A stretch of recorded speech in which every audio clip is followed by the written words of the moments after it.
Bismillahirrahmanirrahim. Assalamualaikum warahmatullahi wabarakatuh.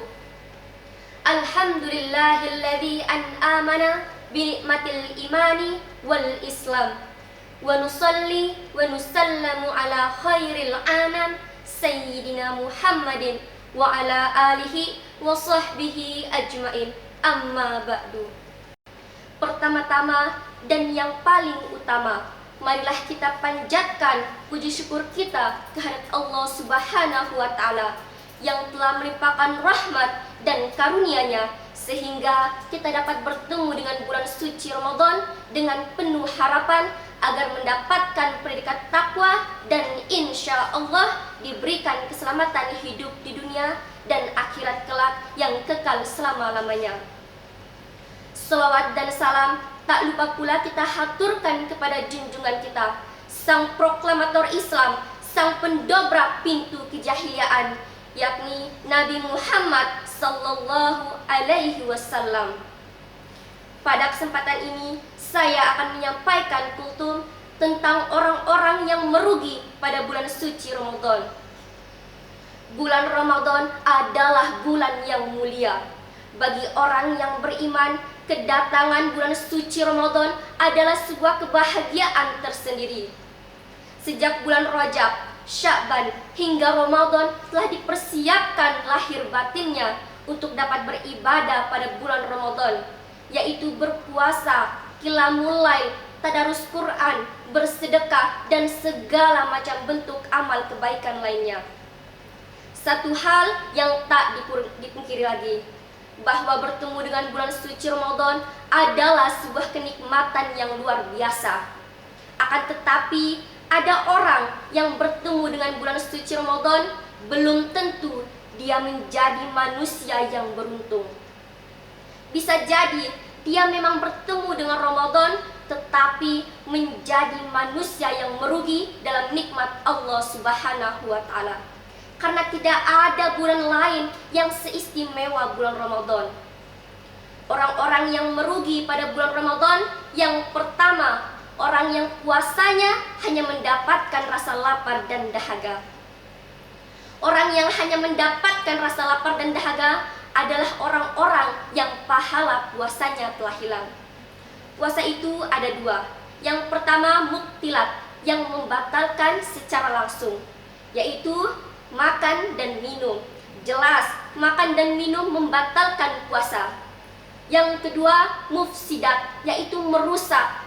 Mufsidat inilah yang sangat berbahaya karena jarang disadari oleh orang-orang, yaitu ghibah, berkata dusta, menggunjing, melihat aurat lawan jenis dengan hawa nafsu. Semua itu adalah perbuatan yang dapat menghilangkan pahala puasa. Rubbul sha'im hazzu min siyami'il ju'u wal atos. Betapa banyak orang yang berpuasa namun tidak mendapatkan bagian dari puasa tersebut kecuali rasa lapar dan dahaga. Hadis riwayat At-Tabrani. Yang kedua, orang yang meninggalkan sholat tarawih sebelum selesai. Sholat tarawih adalah qiyamul lail atau sholat malam. Hukumnya sunnah muakkad atau sangat dianjurkan. Boleh dikerjakan sendiri, akan tetapi lebih afdol menurut mayoritas ulama jika dikerjakan secara berjamaah. Akan sangat disayangkan bila kita meninggalkan sholat tarawih, karena sholat tarawih memiliki keutamaan dan keistimewaan yang luar biasa, yaitu diampuninya dosa-dosa yang lalu. Dari Abu Hurairah radhiyallahu anhu, Rasulullah sallallahu alaihi wasallam bersabda, "Man shoma Ramadhana imanan wa ihtisaban, ghufira lahu ma taqaddama min dzambih." Barang siapa yang melakukan qiyam Ramadan karena iman dan mencari pahala, maka dosa-dosanya yang lalu akan diampuni. Hadis riwayat Bukhari. Dari hadis tersebut bisa kita lihat bahwa sholat tarawih dapat menggugurkan dosa dengan syarat karena iman, yaitu membenarkan janji Allah dan mencari pahala Allah Subhanahu wa Ta'ala, bukan karena ria atau alasan lainnya. Karena seringkali kita melihat banyak orang sudah keluar dari masjid sebelum sholat tarawih selesai dilaksanakan. Orang-orang sudah keluar sebelum sholat witir dilaksanakan.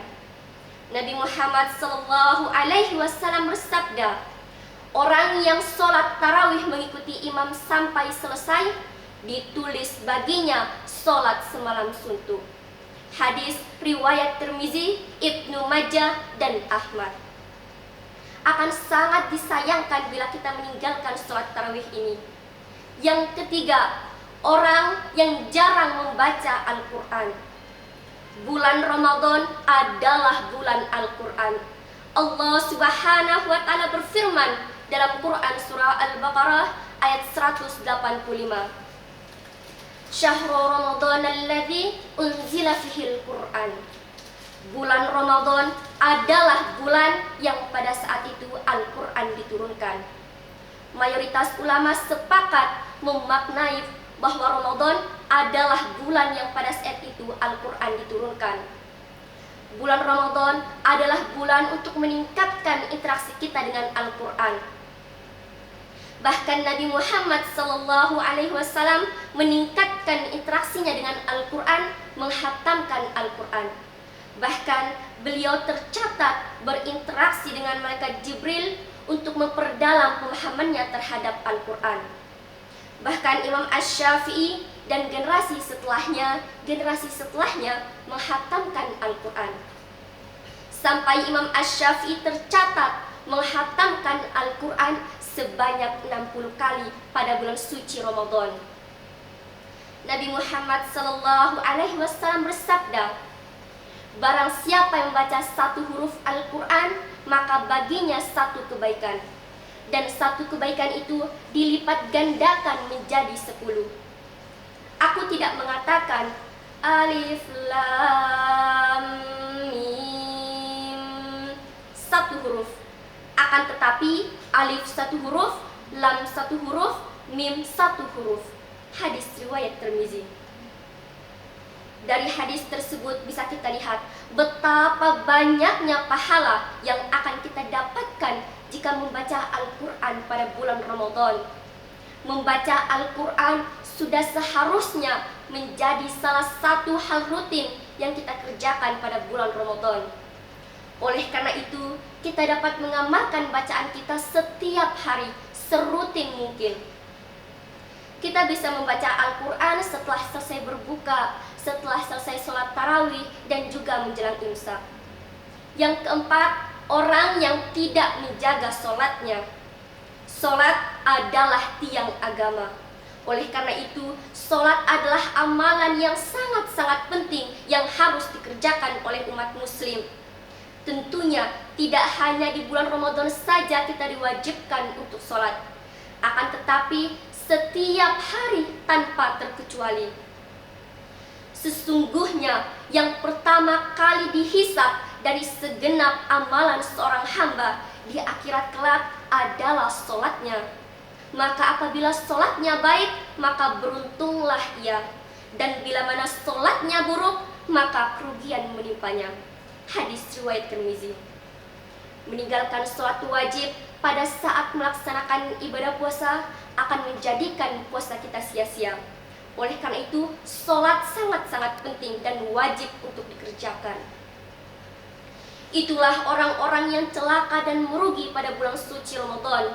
Padahal Allah Subhanahu wa Ta'ala telah memberikan waktu yang begitu panjang, 1 bulan lamanya. Tapi ternyata dari sekian panjangnya waktu dan dengan berbagai macam amal yang dapat dikerjakan sehingga menjadi sebab diampuninya dosa, ternyata tidak mendapatkan bagian dari orang-orang yang mendapatkan ampunan Allah Subhanahu wa Ta'ala. Sungguh orang tersebut adalah orang yang ceroboh. Sungguh orang tersebut adalah orang yang teledor. Oleh karena itu, selama menjalankan ibadah puasa, tahanlah diri kita dan segala macam panca indera kita, mulai dari lisan, mata, telinga, tangan, dan kaki dari perbuatan-perbuatan yang dilarang oleh Allah Subhanahu wa Ta'ala. Menahan hawa nafsu memanglah tidak mudah.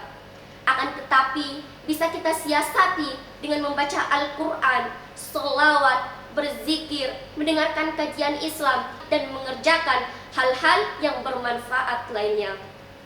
Mari selama melaksanakan ibadah puasa ini kita jauhi perbuatan-perbuatan yang dapat merugikan puasa kita, yang dapat menjadikan puasa kita sia-sia.